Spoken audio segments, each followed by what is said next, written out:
Hello, everyone, and thank you very much for joining us. My name is Elka Popova, and I'm the VP of Connected Work Research at Frost & Sullivan. It is my pleasure to welcome you to today's program, the IT Leader's Guide to Navigating Through an Age of Uncertainty. I will be your moderator today, and I will also share some insights on this topic.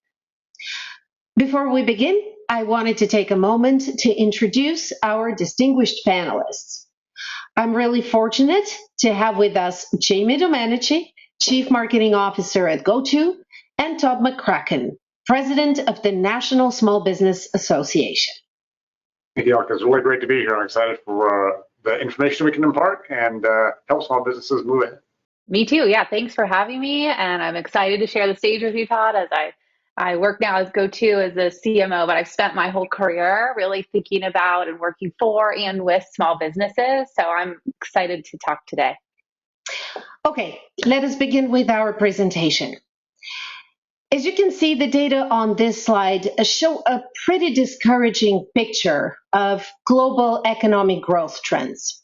The international economic organizations are predicting a pretty grim picture of economic growth rates going forward. In fact, the IMF has adjusted its projections for global GDP growth rates several times throughout 2022 alone. Fortunately, the early days of panic and chaos surrounding the global pandemic are over. Even though new viral waves are still plaguing multiple countries throughout the world, we already know how to deal with the virus. We have been also clever about reaping the benefits of remote and hybrid work models that were adopted throughout the past 2 years. However, economic recovery is neither easy nor fast. Supply chain issues, employment reshuffling known as the Great Resignation, and continued adjustment to new work models will continue to present challenges to both business leaders and employees. What's more, however, pandemic-related challenges are now aggravated by a new disruption. The war in Ukraine and the related embargoes and trade disruptions are impacting fuel and food supplies and are creating global inflationary pressures. Naturally, those are felt more acutely in Europe and other parts of the world, but I'm sure North American organizations are going to feel the impact as well. Overall, economies are going to handle these challenges differently, but it is not likely that any country or economy is going to emerge from this crisis completely unscathed. So the entire world is uneasy. It is hard to prepare for the next disruption when we haven't fully recovered from the previous one. It is especially hard for small businesses that don't have the resources of their larger counterparts.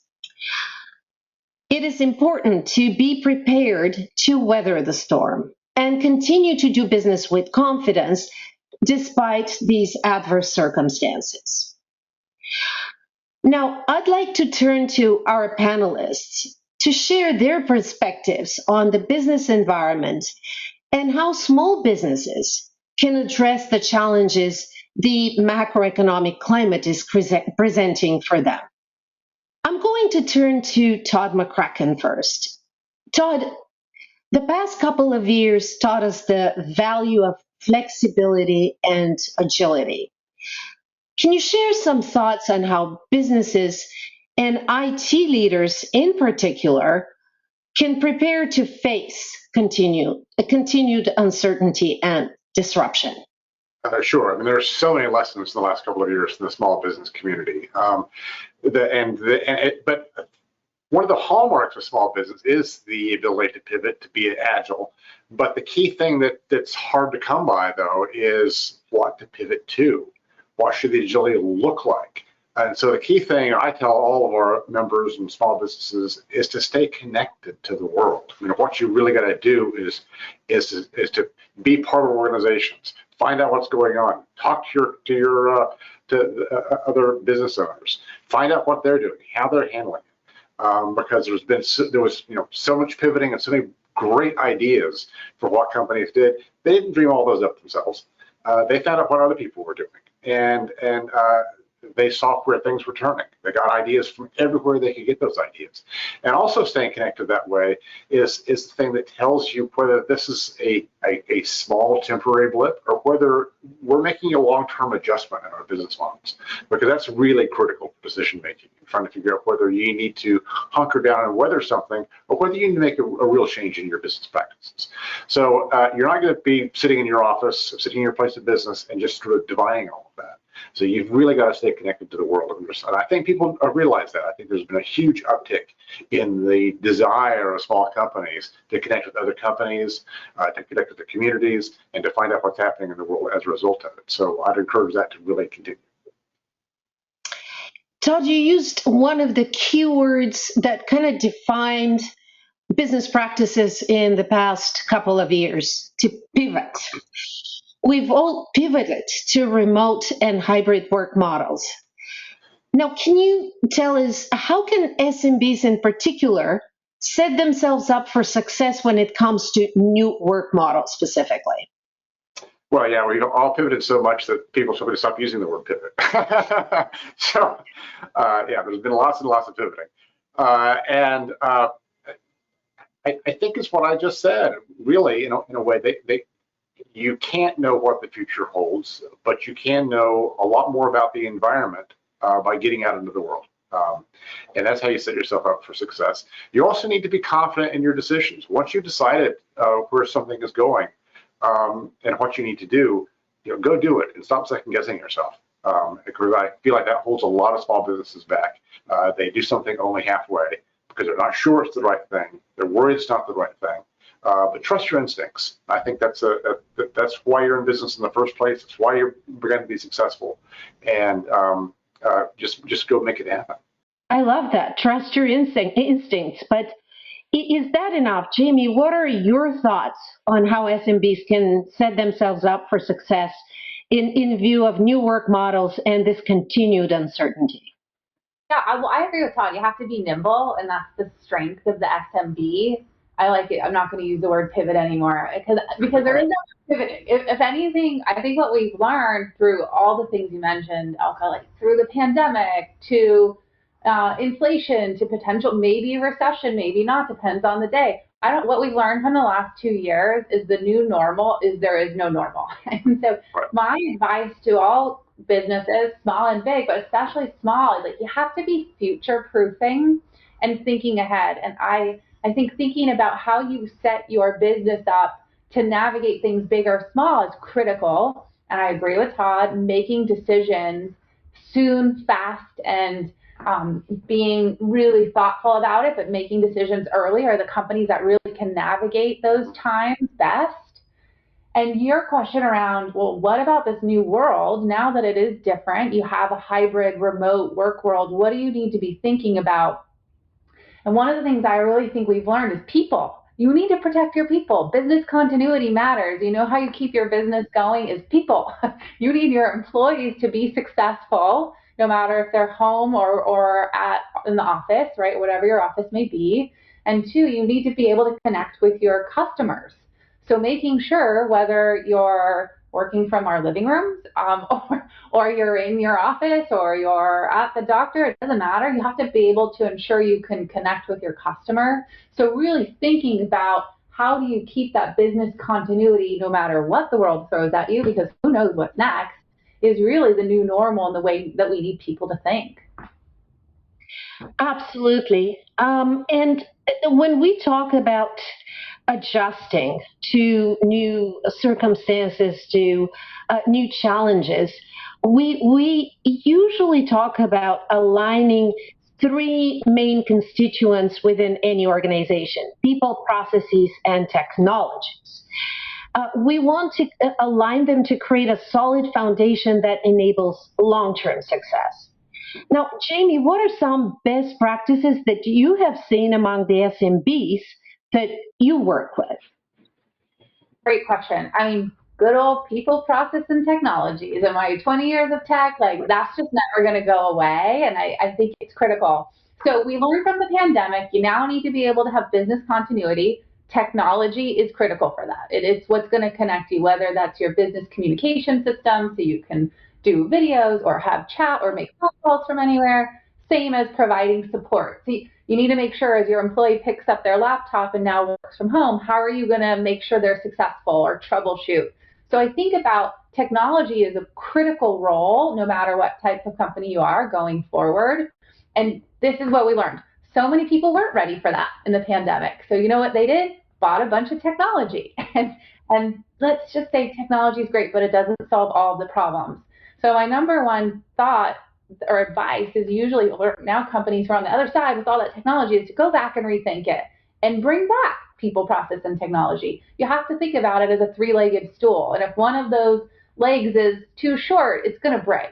So I say to everyone, go back, rethink it, and then make sure you, one, bring the people along. So the people who have to use the phone system or use the chat system or have remote support, make sure they're part of that decision making, and think about the processes before you implement the technology.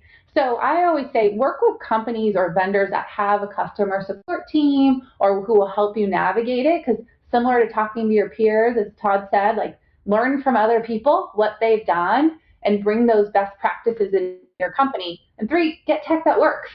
Buy tech that's easy and works together and works for you, especially for small businesses. It's not like everybody has an IT guru, who are sitting in their offices or working on at their dealerships.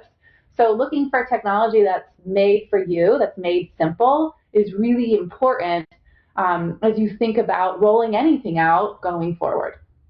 Yes, planning for the future is essential. And I believe in the past 2 years, cloud communications in particular proved their value in supporting flexibility, agility at times of disruption and adversity. I personally believe that cloud communications provide the best fit for organizations facing any kind of dynamic external or internal environments. They're best suited to empower highly distributed workforces that we're experiencing now, increasingly so, and enable business continuity regardless of circumstances. So Jamie, what are some of the specific benefits of cloud communications that can save the day for SMBs in this macroeconomic environment? Great question. I think flexibility is key. So the ability to think about how to stay connected from anywhere is super important. Two is scaling. I mean, looking for technology that can grow with you, I think is really important. And I would say reliability is obvious. You need it to work and work well consistently. And this last one, which Todd, I don't know how, if you're hearing this is kind of a new one, is security. Like cybersecurity threats is actually something everybody has to think about now and in a really different way. So I think looking for technology that helps, secure your communications is something probably small businesses didn't have to think about, but now they do. Yeah, I definitely think that cybersecurity is an enormous issue for small companies, and the challenges that have came very suddenly for them when everyone started to work at home are real. And what I have to continue to be concerned about is there aren't enough small companies that really see what all those dangers are, and there's not enough companies taking steps to address those. And so we think that's a pretty big hole right now that needs to be filled. Yeah. You know what? My email was hacked last week. I don't know if that's ever happened to anybody on this call. It's a nightmare. And I personally was not prepared. But it made me think, and well, one, note to self, change your password. So just go and do it. But two, at GoTo, we're seeing this more and more. And so actually we're designing and building our products thinking about this. So with GoTo Resolve, our remote support, we're building in zero trust, because I wouldn't know what to do, how to make my company secure from cyber threats. It's a new thing. And so I think also looking for vendors similar to GoTo who are thinking about how we make that easy for you is just a new criteria that small businesses need to put on that checklist. It's everywhere. Yeah, and that's exactly right. And it goes to your other points earlier in discussion. We have to remember people in small companies, not just the owner, especially the owner, but all of his staff usually are wearing multiple hats. They can't get fully trained up on one technology to do this, one technology to do that, and they can't think of all the ways that the cybersecurity needs to be nailed down. They need partners who can think of those things for them and bring solutions to them. And so this really is a world where a small company cannot go it alone. They've got to find the right partner to not just provide the technology, but also provide the information infrastructure and training and the support, because that's crucial in the small business community, even in a way that it more so than for a larger company. Jamie, Todd, great insights. Switching gears now, we want to talk about the rising cost of missed connections. As you can see from this slide, and as I can tell you from my research, Frost and Sullivan data clearly show that most organizations, including small and mid-sized businesses, are currently supporting remote and hybrid work models, and the vast majority plan to do so in the future. Many are learning that these models offer benefits, but also present challenges. Remember, when we first had to pivot to remote work, we had to make some urgent decisions about how to maintain operations and effective customer contact. These 2 years taught us that the most important thing when disaster strikes is staying connected with coworkers, customers, partners, and everybody else. If you're a business leader or part of the IT team, you must know that both your customers and your internal teams now have very high expectations of the technology that enables their essential connections, whether a critical virtual meeting or the resolution of a remote support ticket. We learned valuable lessons about the usefulness of video meetings, cloud services, team chat, and all kinds of other digital tools. Now we're past that state of urgency, panic, and confusion. However, as this slide shows, finding the best model for each organization is work in progress. More than 50% of the surveyed SMBs will be reevaluating their models in the next 6 months, and more than 80% will be doing so within a year. They will need to weigh the strong benefits of remote work, including more flexible working time, higher employee productivity, quality of employee work, and so on, against some of the challenges. And I'm sure you have all experienced distractions when working at home. And if you're more on the kind of IT support side, you've run into issues troubleshooting off network devices and a variety of software applications and services, as well as, of course, monitoring security and so on. However, it's particularly important to keep in mind that employee satisfaction has also changed over the past 2 years, and it has increased surprisingly from 2020 to 2021. Our data show that among SMBs that measure employee satisfaction, 77% have observed an increase. One of the key strategies they implemented to increase employee satisfaction was actually to offer their employees the flexibility to choose their work model. If you look at this next slide, our data show that productivity among knowledge-based workers also increased in 2021. So we're looking at knowledge-based workers because they were the ones that particularly can effectively move to remote and hybrid work and were most impacted by these new work models. Interestingly enough, for the organizations that measured productivity, even though they do so in different ways, customer satisfaction, number of tasks completed, revenue generated, and so on, 79% believe that hybrid or remote work maximize knowledge workers' productivity. Now, I would like to hear from our panelists about how these metrics resonate with what they're seeing in the market, and just to provide some color on some of the trends that they have seen in the market, specifically with regard to new work models. I will start with Todd. Todd, you have a great perspective on small and mid-sized businesses. Do you believe employee and customer expectations have changed dramatically over the past years, or have they just increased? In particular, with regard to technology and digital tools that support these flexible work models. I think customer demands have increased. I just mainly just increased because I think that they now realize they can reach people anywhere, anytime, and expect that. And that's what I heard like a lot of companies. And similar with employees. I mean, a lot of business owners that I talk to were kind of in a hurry to get back into the office, to sort of end this whole remote work experiment.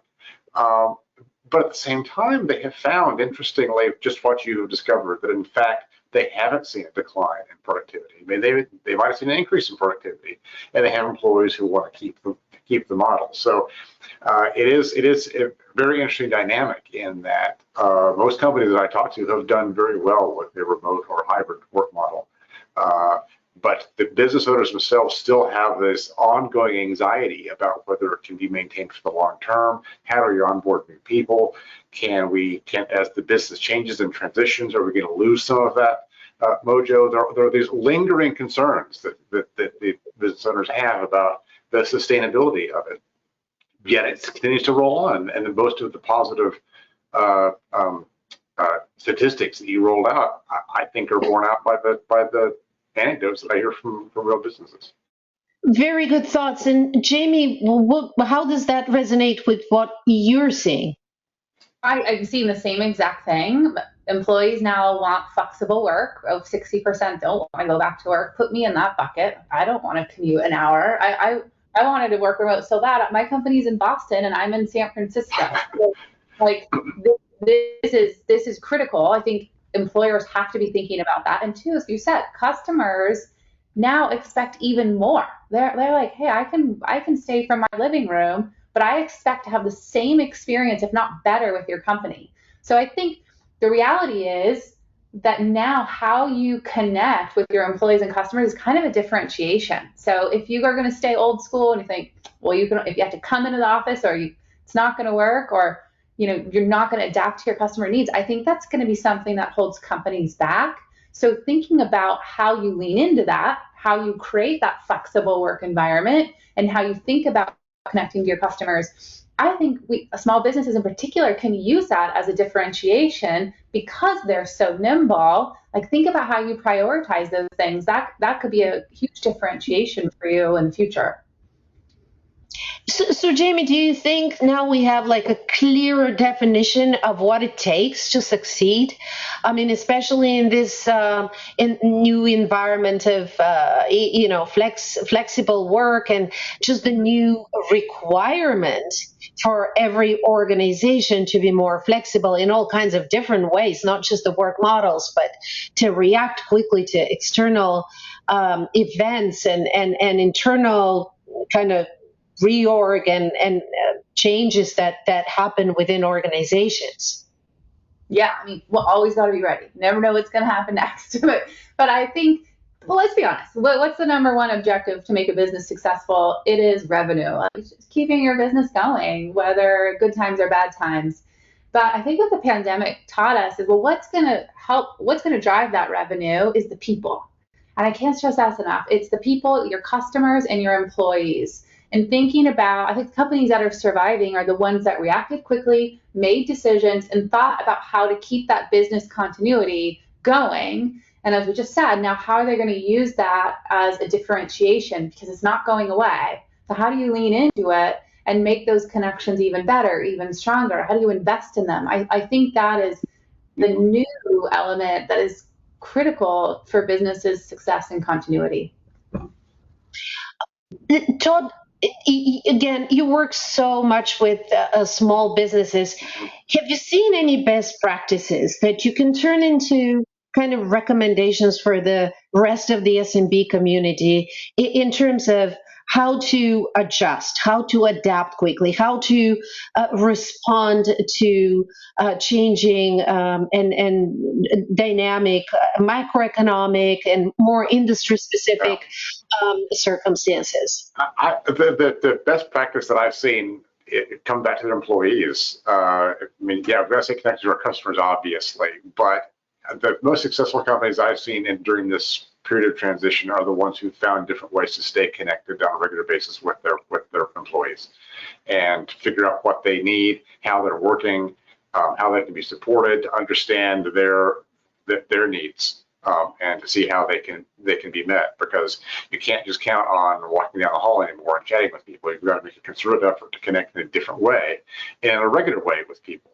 And the businesses that I've seen that have failed have fallen into the sort of out of sight, out of mind trap, and they haven't realized the problems have developed until they're at a crisis stage.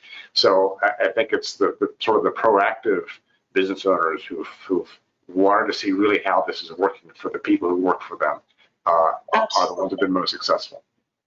You lose these connections with customers and you become irrelevant, right? That's how I'm interpreting the out of sight, out of mind comment. And it's very, very kind of relevant to today's environment. But to stay connected, you need technology. I mean, there's no other way, especially when we're doing things remotely, especially when we have switched to virtual virtual business models or digital business models. So we now all acknowledge that digital tools are essential for success. We have all adopted more digital communications and collaboration tools in the past couple of years than we ever did before. I can tell you that I was more averse to video prior to, video conferencing prior to the pandemic. Now I get upset if someone's not on video because I can't see their reactions, I can't see their gestures. I feel like they're disrespecting me almost. But the more important part is that you need technologies to stay connected. So I'm going to start with Jamie. Todd, if you want to chime in later. What are some of the most essential digital tools that SMBs need to adopt to support remote and hybrid work, to stay connected and show that, build that trust relationship with clients, with customers? So definitely, I mean, at GoTo, we wake up and think about this every day and think about how do we help SMBs in particular make it easier so that you don't have to worry about these really hard challenges. And I think there's two really important things. One is business communication software. So we have GoTo Connect, and that is a product that's focused on really digital connections. So how can you make a phone call? How can you send a message? How can you get on video? Like, those are what you need, what we all rely on, which, by the way, my camera's on. I'm not going to ignore you. Don't worry. But this is a new way. So you have to think about those tools to connect your employees and customers in these new channels. So that's one, business communications. But two, remember, in this flexible work environment, your employees, they can be anywhere. So you can't walk to the cube next door anymore and help triage any technical problems. So thinking about IT and support management tools are really important. You have to be able to provide business continuity now in a whole new way. So we have tools like GoTo Resolve, which really help with that. They're your essential IT support solutions. And it's really software that allows you to provide support no matter where you are, through one application, through one tool. Just make it easy so that you can really keep those connections no matter where you are. Okay, these were some great insights. Let us move on to our next topic, future-proofing your business for the next great disruption. Now, we would all agree that advanced digital technologies have proved highly effective in enabling businesses to weather major natural, economic, and sociopolitical crises. We saw cloud services come to the rescue during the recent pandemic and enable vital connections among coworkers and between businesses and their customers and partners.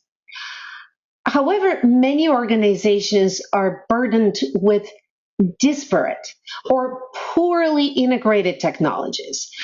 In fact, technology silos really proliferated during the pandemic when everybody had to make these urgent ad hoc decisions about what technologies and digital tools could support their remote and hybrid workers. However, this presents numerous challenges. Misaligned technology roadmaps and these complex multi-vendor technology environments, they raise costs and they create risks for the organization. As you can see from the slide I'm showing now, our data proves that IT team workloads have increased for 76% of organizations in 2021 compared to 2020. Some of the key reasons, as I pointed out, included more challenges related to remote and hybrid work, more tasks, increased pressure, staff turnover, security incidents, and more. So, with this comes a new priority. As you can see from the data I'm showing now, to prepare for the next disruption, IT must take proactive measures. According to our research, 95% of businesses have consolidated or plan to begin consolidating their tech stacks in the face of this global disruption and uncertainty. Almost one quarter of IT decision makers rank IT burden reduction among their top 3 selection criteria when purchasing new software. Overall, 93% consider IT burden reduction important. So I would like to turn to our expert panelists and hear about some actionable insights on strategies that can help reduce the burden on IT while keeping internal teams and customers happy. I'm going to start with Jamie. Jamie, why is it so important to reduce IT complexity and how can it be accomplished, especially within a small or mid-sized organization? Great question. Well, I think you said it and you said it well. Tech is no longer an option. It is 100% necessary for businesses to scale. So small businesses have to really start thinking about it and thinking about it differently. Somebody has to own tech within your company. Either you could be the CEO or the head chef or the business owner. You need somebody, whether it's you or someone in your organization, to think about it and do it well. And here's why. If you don't have simplification in your tech stack or the technology doesn't work, you're going to miss connections with your employees and customers. And as we've said, their expectations have changed. So 50% of workers say they would quit their job if technology doesn't work. I mean, that alone. So if you want to keep your employees, it needs to work. And I think what's important is thinking about your customers. They expect your technology or their experience with your company to work. And technology is what's fueling a lot of that for so many SMBs as they think how they scale. So reducing the complexity is critical. I think you mentioned it. So many people implemented so much technology quickly in the pandemic. So I think thinking about how you reduce that footprint and simplify your tech stack is critical as we go on to these next stages of what's next in the unknown. Absolutely. Todd, what have you seen among your members of the Small Business Association? First of all, do you agree that among the more successful ones, IT is doing a better job of enabling, effective connections among the employees and between the employees and the external, suppliers, partners, and customers, most of all, of course. And do you think that simplicity is the holy grail of building these effective connections and having an effective kind of IT function within the organization?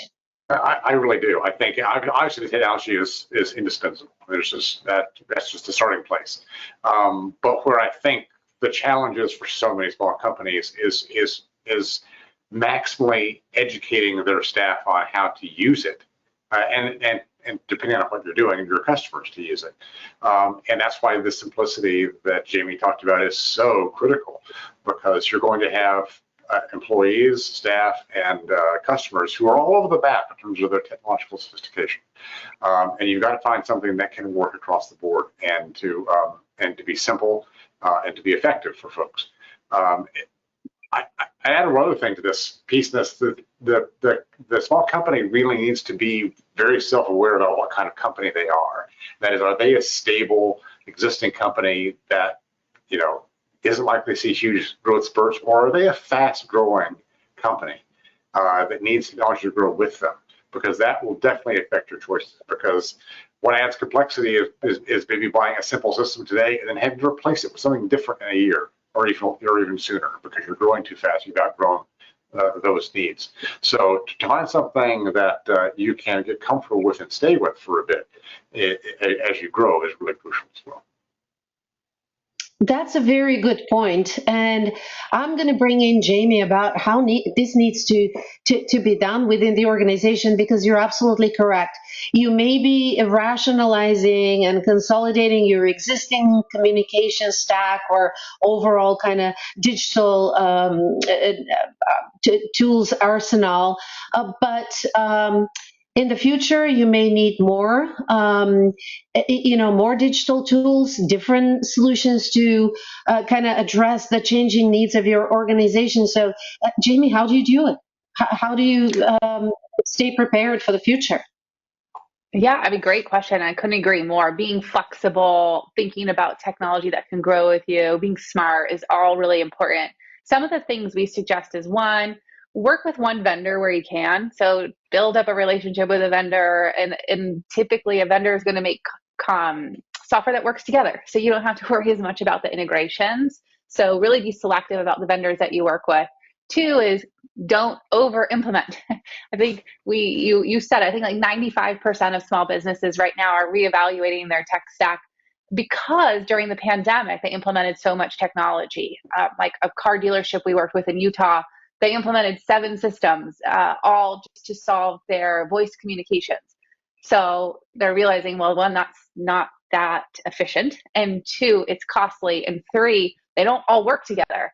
So they're now working with us to roll out GoTo Connect, which is just one, VoIP system across all their dealerships. So they know it's going to work. They know it's going to work together. That's going to save them time, money, etc. And I also think thinking about the entire experience is really important. So from customer acquisition to the onboarding to the maintenance of your technology solution is really, really important. And so thinking about that ongoing cycle is really matters. So anyways, tech debt is not an easy thing to solve, but I think thinking about how you simplify, how you be strategic, and how your technology just works is really critical so that your employees feel happy and that your customers, well, you can reach them.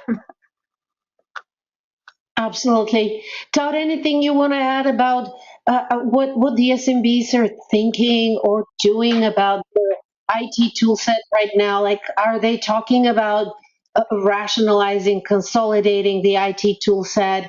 Or would you say that they need a little more kind of education or mostly help from their vendors and service providers to do it more efficiently? Yeah, I'd say I hear all of those because the small business community is huge and diverse, and there's some of all of that happening.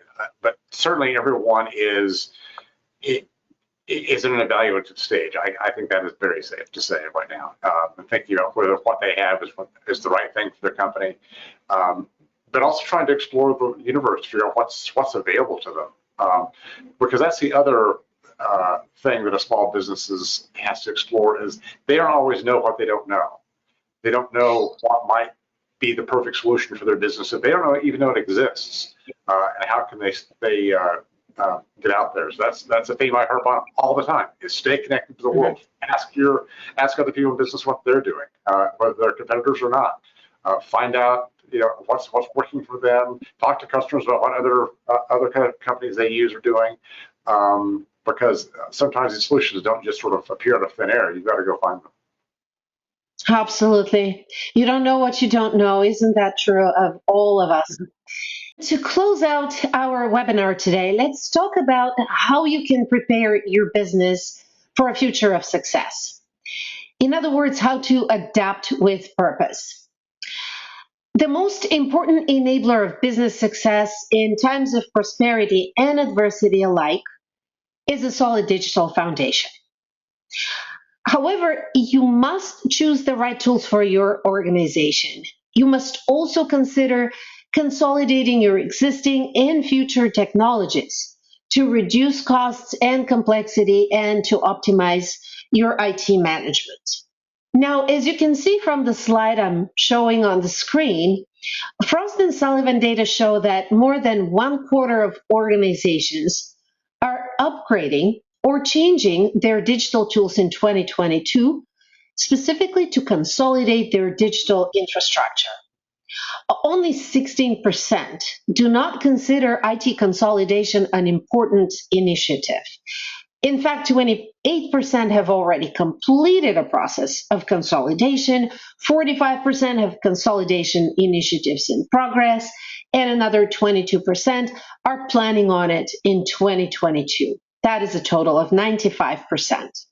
So, looking at the current macroeconomic environment, if you're an SMB, the good news is that if you act early and strategically, your approach can yield kind of outsized results compared to your larger counterparts. But it will take some careful planning and a strategic approach to digital transformation. I would like to invite our guest panelists to talk a little bit about how this can be accomplished. So I'm going to start with Todd. With your tremendous expertise in small businesses and their challenges and the way they overcome these challenges, how should SMBs think about IT simplification as they seek to adapt to the new dynamic economic and socio-political environment? Well, obviously, they do make sure they have things like flexibility built in and all the rest of that, simplicity, things we talked about in earlier segments. But the thing that companies don't always think about when they're thinking about IT consolidation is to have a strategic plan for their company and a business plan that flows from that, and to make sure that your IT plan matches with it. And that you don't wind up with the tail wagging the dog. I see that a lot in companies, and they get carried away by the technological solution that takes them away from their core business. They think of something they can do with the new technology that's different than what they originally set out to do, rather than figuring out how to make the technology maximize the real potential of their company. So that's something I would just make sure that that SMBs and their leaders keep their eye on the ball as they go through the process.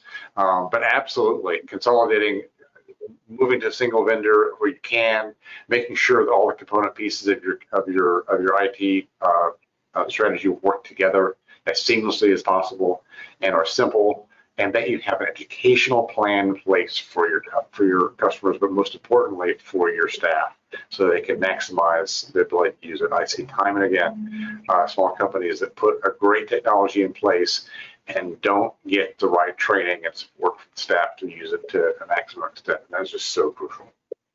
I think that's great advice. Aligning the technology roadmap with the business objectives and the business strategy, and then implementing it properly. Onboarding, training your employees, teaching them how to use the tools, certainly choosing the right tools.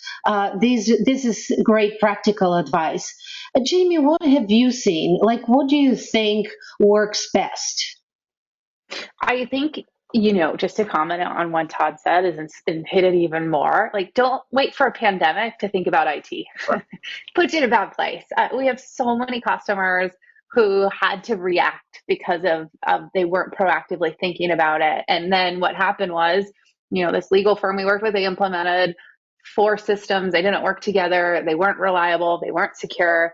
And they put them in a bad spot. It hurt their business. So I think for the new normal and the new world we live in, every SMB should be thinking about their tech stack, but thinking about how they're leveraging technology proactively and really future proofing their business so that when the next thing happens, they're not, reacting, but they're prepared. And what does that look like? What do you need? How do you keep your customers connected and your employees productive no matter what happens? Because that is the environment that we're in. And if you don't, it will cost you money. It will hurt your business and you won't be able to prevail. Or the opposite is you could thrive and you can win and you can come out on top. But technology is something you have to think about and proactively invest in and ensure that you're flexible, nimble, and secure. Great advice, Jamie. So, if a small business or a mid-sized business comes to GoTo today, what Mhm. are some of the solutions that you can offer them to help them consolidate their existing, well, not their existing, but to consolidate their IT infrastructure and to move forward more flexible, more agile, and leaner, and better prepared for disruptions in the future? Yeah, I mean, that's a great question. I literally work at a company that wakes up every day and thinks about how can we help small businesses future proof so they don't have to worry about it. I don't want you thinking about your IT tech stack every day. I mean, it's nice, but I don't want you to. So we think about how you can have business communications and IT support all in one place so that you can easily connect and support your employees and customers no matter what happens, no matter where they are. So thinking about tools like GoToConnect, so you have business communications, you can send an email, you can send a text, you can make a phone call no matter where you are, or GoToResolve, which is remote support software. So you can provide support to your employees no matter where they are, no matter where they work, no matter where they wake up. And we think about just how to make it easy for you. So easy to buy, easy to deploy, easy to support. I know not everybody out there is an IT professional, and you don't have to be. Our software is easy, it works for you. And last but not least, it's secure. I don't want anybody out there having cybersecurity threats or having to worry about that or figure it out. So we make sure that we're thinking about that for you so you don't have to worry about it.